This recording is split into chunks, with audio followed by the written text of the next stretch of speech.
Seconde épître aux Thessaloniciens, chapitre 2. Premier paragraphe, versets 1 à 12.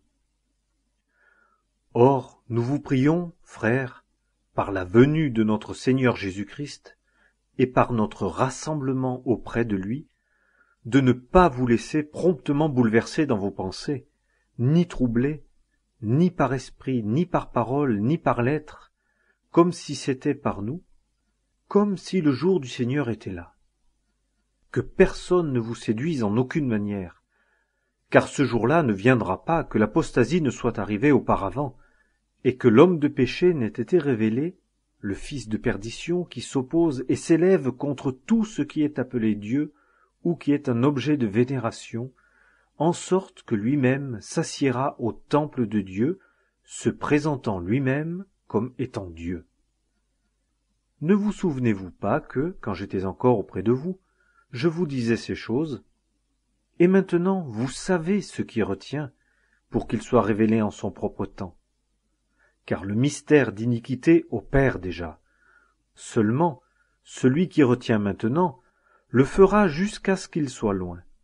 Et alors sera révélé l'inique, que le Seigneur Jésus consumera par le souffle de sa bouche, et qu'il anéantira par l'apparition de sa venue, duquel la venue est selon l'opération de Satan, en toutes sortes de miracles et signes et prodiges de mensonges, et en toute séduction d'injustice, pour ceux qui périssent, parce qu'ils n'ont pas reçu l'amour de la vérité pour être sauvés. Et à cause de cela, Dieu leur envoie une énergie d'erreur pour qu'ils croient au mensonge, afin que tout cela soit jugé qui n'ont pas cru la vérité, mais qui ont pris plaisir à l'injustice. Deuxième paragraphe, versets 13 à 17.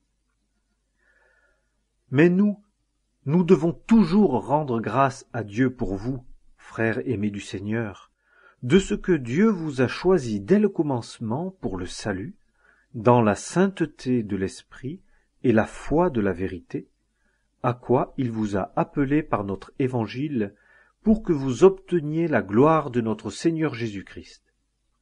Ainsi donc, frères, demeurez fermes, et retenez les enseignements que vous avez appris soit par parole, soit par notre lettre.